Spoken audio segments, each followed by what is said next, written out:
नमस्कार दोस्तों, S reading zone में आपका स्वागत है। जैसा कि आप सभी को पता ही होगा कि एनटीपीसी 2019 का जो वैकेंसी आई थी उसका पेपर स्टार्ट हो चुका है 28 तारीख से। 28 दिसंबर 2020 से स्टार्ट हो चुका है, जिसके फर्स्ट शिफ्ट में जो आए हुए क्वेश्चन है उसका हम यहाँ पे डिस्कस करेंगे। ये बच्चों के द्वारा बताए गए ऑथेंटिक क्वेश्चन है, तो ये 100% तो नहीं हम कहेंगे, बट 95% सही क्वेश्चन है। जो बच्चों को मेमोरी बेस्ड क्वेश्चन जो पेपर दे के आए हैं उनके द्वारा ये बताया गया है। अगर आपका पेपर आगे या सेकेंड शिफ्ट या थर्ड शिफ्ट के लिए है तो आप इसे ज़रूर देख के जाइएगा।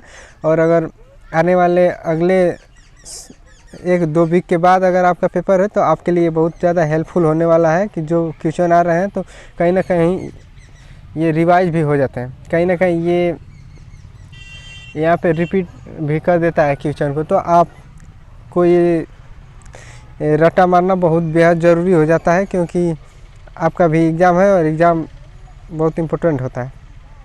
तो अगर आप चाहते हो कि डेली के एग्ज़ाम का हर एक शिफ्ट का जीके और जीएस साइंस के क्वेश्चन आपको आसानी से मिले तो आप इस चैनल को सब्सक्राइब कर सकते हो, क्योंकि यहाँ पे डेली एग्ज़ाम से रिलेटेड करंट अफेयर और जीके जीएस के इम्पोर्टेंट क्वेश्चन अपलोड किए जाते हैं। तो आप इस चैनल को सब्सक्राइब करना ना भूलिएगा। चलिए वीडियो को स्टार्ट करते हैं और देख लेते हैं कि क्या क्या आया था रेलवे के एग्ज़ाम में फर्स्ट शिफ्ट 28 तारीख के फर्स्ट शिफ्ट में। तो चलिए स्टार्ट करते हैं वीडियो। पहला क्वेश्चन आपका है स्क्रीन पे। डीआरडीओ के वर्तमान में अध्यक्ष कौन है? तो ये सतीश रेड्डी डीआरडीओ के वर्तमान में अध्यक्ष हैं। आप हमारी पिछली वीडियो अगर देखे होंगे तो हमने बनाया है, ये 100% उसी से आया है। तो डीआरडीओ के अध्यक्ष वर्तमान में कौन है? तो सतीश रेड्डी डीआरडीओ के अध्यक्ष। इनका वर्तमान में जो समय था ना, समय सीमा ये बढ़ा दिया गया। गोबी मरुस्थल कहाँ पे स्थित है? तो गोबी मरुस्थल मंगोलिया में है, और मंगोलिया और चाइना दोनों में है, मंगोलिया में ज़्यादा है। तो ये याद रखिएगा। 55वां ज्ञानपीठ पुरस्कार किसे दिया गया है? तो एक मलयालम कवि हैं दोस्तों, अकित्तम अच्युतन नमुत्री को दिया गया है 2019 का 55वां। ये याद रखिएगा, थोड़ा नाम अटपटा है, आप गूगल सर्च करके अच्छे से देख लीजिएगा इसको। भारत में सबसे लंबी तट रेखा वाला राज्य गुजरात, याद रखिएगा। अगर केंद्र शासित राज्य पूछा होता सबसे लंबी तट रेखा वाला तो आप अंडमान निकोबार द्वीप समूह को बता सकते थे। लोकसभा में अधिकतम सदस्यों की संख्या 552 होती थी, बट अब एंग्लो इंडियन जो है 2 सीट कम हो गई है, तो 550 ही अब सही आंसर रहेगा इसका। सेरिकल्चर किससे संबंधित है? तो सेरिकल्चर उत्पादन से संबंधित है दोस्तों। ये याद रखिएगा कि सेरिकल्चर रेशम उत्पादन से संबंधित है, रेशम उत्पादन, याद रखिएगा इसे।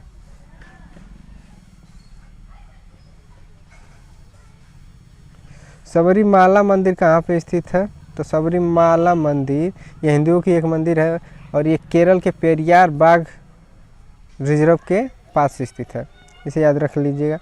पदार्थ की मात्रा किससे मापते हैं? तो पदार्थ की मात्रा मोल में मापा जाता है। हिमाचल प्रदेश के मुख्यमंत्री कौन है? अगर हमारी पिछली वीडियो देखे होंगे, अगर नहीं देखे होंगे तो लिंक डिस्क्रिप्शन में हम डाल देंगे, वहाँ पे जाके आप देख लीजिएगा। ये क्वेश्चन जरूर ये सीएम और राज्यपाल से पूछ दे रहा है। तो जयराम ठाकुर है हिमाचल प्रदेश के मुख्यमंत्री, जयराम ठाकुर। इसे आप ज़रूर पढ़ लीजिएगा। हमारे चैनल से पढ़िए, जहाँ कहीं भी पढ़िए, जहाँ कहीं से भी पढ़िए, लेकिन आप ये जो सीएम और राज्यपाल वाला है ना टॉपिक, इसे आप क्लियर कर लीजिए। चलिए नेक्स्ट क्वेश्चन देखते हैं। मंगलयान कब लॉन्च किया गया था? तो मंगलयान दोस्तों 5 नवंबर 2013 को लॉन्च किया गया था। तो और इसे किस रॉकेट के द्वारा लॉन्च किया गया था? तो याद रखिएगा PSLV LC-25 के द्वारा लॉन्च किया गया था। ये अगर आपका नेक्स्ट शिफ्ट में एग्ज़ाम है तो आप इसे याद रख लीजिएगा, आपके लिए बेहद इम्पोर्टेंट ये हो जाता है। IPL 2020 कहाँ हुआ था? तो IPL से जितने भी मोस्ट इम्पोर्टेंट IPL टॉपिक जो है ना 2020 का, इसे आप अच्छे से देख लीजिएगा, क्योंकि यहाँ से एग्जाम में क्वेश्चन आ रहे हैं, बनेंगे। तो ये दुबई में हुआ है दोस्तों, आप इसे याद रखिएगा। और इस पर हम एक ठो ऑथेंटिक वीडियो बना देंगे अगर आपका कमेंट आया तो। चलिए जैन धर्म के नेक्स्ट क्वेश्चन। जैन धर्म के पहले तीर्थंकर कौन थे? तो जैन धर्म के पहले तीर्थंकर ऋषभ बुद्धदेव थे। और 23वां भी पूछ देता है, 24वां भी पूछ देता है। तो 23वां पार्श्वनाथ और 24वां हमारे महावीर स्वामी जी थे। इसे आप याद रख लीजिएगा। कोविड-19 का पहला वैक्सीन लगाने वाला देश कौन था? तो ब्रिटेन पहला देश था कोविड-19 का टीकाकरण करने वाला, वैक्सीन लगाने। कुंडल पावर प्लांट कहाँ पे स्थित है? तो ये तमिलनाडु में स्थित है कुंडल पावर प्लांट, आप इसे याद रखिएगा। स्वराज मेरा जन्मसिद्ध अधिकार है, ये किसने कहा था? तो ये बाल गंगाधर तिलक ने कहा था, स्वराज मेरा जन्मसिद्ध अधिकार है। बड़ा लाचा दर्रा कहाँ स्थित है? तो बड़ा लाचा दर्रा हिमाचल प्रदेश में स्थित है।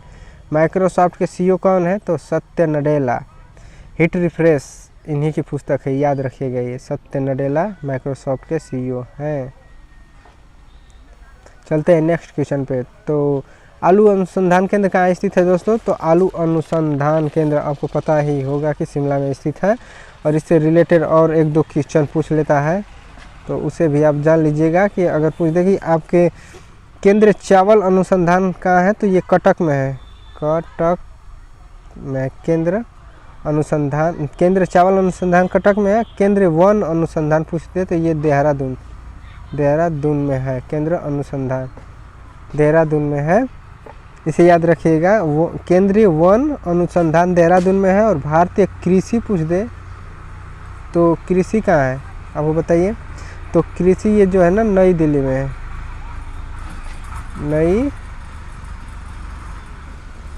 नई दिल्ली में है कृषि अनुसंधान जो है, नई दिल्ली में है। और एक और क्वेश्चन पूछ देगा आपसे कि केंद्रीय वनस्पति अनुसंधान कहाँ है? तो ये लखनऊ में, हमारे यूपी के लखनऊ में है, इसे भी आप याद रखिएगा।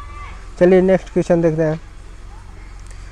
तो खेलो इंडिया यूथ गेम कहाँ पे आयोजित हुआ था? तो खेलो इंडिया यूथ गेम ये तीसरा असम के गुवाहाटी में आयोजित हुआ था, इसे आप याद रख लीजिएगा, अच्छे से याद रख लीजिएगा। असम के गुवाहाटी में, इससे पहले एक दिल्ली में और एक पूरे महाराष्ट्र में हो चुका है, ठीक है ना। तो नेक्स्ट क्वेश्चन देखते हैं। दांडी मार्च आंदोलन कब शुरू हुआ था? तो 12 मार्च 1930 को दांडी मार्च अहमदाबाद के पास स्थित आश्रम से दांडी गांव के जिला गुजरात के पास से स्टार्ट हुआ था। नेक्स्ट क्वेश्चन, अनुसूची 8 में क्या है? तो अनुसूची 8 में आपको पता ही होगा कि मान्यता प्राप्त 22 भाषाओं का उल्लेख किया गया है। अरुणाचल प्रदेश के सीएम कौन है? तो अरुणाचल प्रदेश के सीएम पेमा खांडू। श्रीलंका कब आज़ाद हुआ था? तो आज़ादी से रिलेटेड भी यहाँ पे पूछ ही दिए जा रहे हैं, तो आप जितने भी देश हैं आज़ाद कब हुए आप इसे देख लीजिएगा। तो 4 फरवरी 1948 को श्रीलंका आज़ाद हुआ था। नेक्स्ट क्वेश्चन, भोपाल गैस त्रासदी कब हुई थी? तो 3 दिसंबर 1984 में दोस्तों, भोपाल मध्य प्रदेश में, भोपाल जो औद्योगिक दुर्घटना, ये बहुत ही डेंजर औद्योगिक दुर्घटना हुई थी। ये रात्रि को 12 बजे हुई थी। यहाँ पे पावर प्लांट जो है आर्सेनिक शायद कुछ ऐसे ही था, वो फट जाने की वजह से 3 दिसंबर के रात 1984 को ये दुर्घटना हुई थी, जिससे बहुत ही लोगों की मृत्यु हो गई थी। इसलिए इम्पोर्टेंट हो जाता है, आप इसे याद रखिएगा। राष्ट्रपति को क्षमादान का अधिकार किस अनुच्छेद के तहत दिया गया? तो अनुच्छेद 72 के तहत राष्ट्रपति को क्षमादान का प्रावधान है। कंप्यूटर का ब्रेन किसे कहते हैं? तो कंप्यूटर का ब्रेन, ये टाइपिंग मिस्टेक है, सीपीयू को बोला जाता है दोस्तों, सीपीयू। इसका फुल फॉर्म भी पूछ सकता है, तो याद रखिए सेंट्रल प्रोसेसिंग यूनिट इसका फुल फॉर्म है। ये इसी को कंप्यूटर का ब्रेन कहा जाता है। परमाणु के खोजकर्ता कौन है? तो जॉन डाल्टन परमाणु के खोजकर्ता हैं। लाफिंग गैस के खोजकर्ता कौन है? तो लाफिंग गैस के खोजकर्ता जोसेफ प्रिस्टले हैं, इसे याद रखिएगा। नींबू के रस का पीएच मान पूछ लिया था, तो 2.5 होता है नींबू के रस का पीएच मान। कार्डियोलॉजी तो आपको पता ही होगा, कार्डियोलॉजी हृदय से, हार्ट से संबंधित है। और यहाँ पे यूआरएल का फुल फॉर्म पूछ लिया गया था। तो यूआरएल का full form inform research locator होता है, इसे याद रखिएगा। कंप्यूटर से भी 2-3 क्वेश्चन बेसिक पूछ लिए जा रहे हैं, तो आप इससे टॉपिक को देख लीजिएगा। कंप्यूटर टॉपिक बेहद इंपॉर्टेंट हो जा रहे हैं रेलवे के एग्ज़ाम के लिए, 2-3 क्वेश्चन आ जा रहे हैं उससे। तो पटचित्र कला शैली किस राज्य में है? तो पटचित्र कला शैली उड़ीसा का है दोस्तों, आप इसे भी याद रखिएगा। वंदे भारत किन 2 स्टेशनों के मध्य चली? तो दिल्ली से वाराणसी के बीच वंदे भारत चली, इसे ही ट्रेन 80 के नाम से जाना जाता है, याद रखिएगा। ध्वनि का संचरण कहाँ नहीं होता है?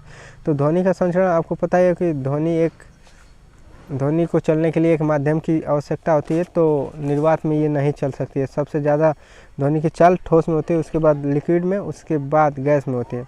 निर्वात में ये नहीं चल सकता है, ठीक है, तो याद रखिएगा इसे। राज तरंगिणी के लेखक कौन है? तो राज तरंगिणी के लेखक कल्हड़ जी हैं, राज तरंगिणी के लेखक। जोजिला दर्रा कहाँ स्थित है? तो जोजिला दर्रा लद्दाख में स्थित है। इससे पहले ये यहाँ पे लद्दाख याद रखिएगा, आपको जोजिला दर्रा लद्दाख में स्थित है, ठीक है ना। अंतर्राष्ट्रीय न्यायालय का मुख्यालय कहाँ है? तो अंतर्राष्ट्रीय न्यायालय का मुख्यालय दहेंग में है, इसे याद रखिएगा। खालसा पंथ की स्थापना किसने की थी? तो गुरु गोविंद साहब ने बैसाखी के पर्व पे इसकी स्थापना की थी, ठीक है। गुरु गोविंद साहब बैसाखी के पर्व पे खालसा पंथ की स्थापना की थी।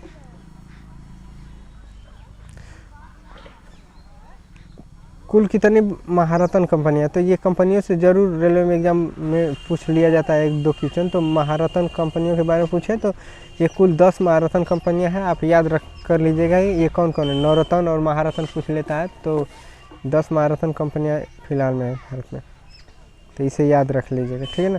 सुकन्या समृद्धि योजना, तो सुकन्या समृद्धि योजना बेटियों से संबंधित है।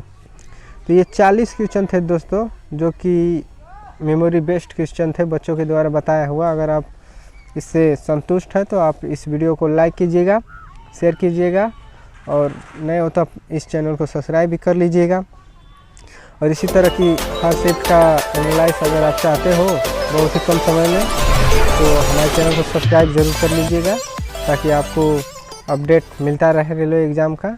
थैंक यू, मिलते हैं फिर नेक्स्ट शिफ्ट में, तब तक के लिए जय हिंद।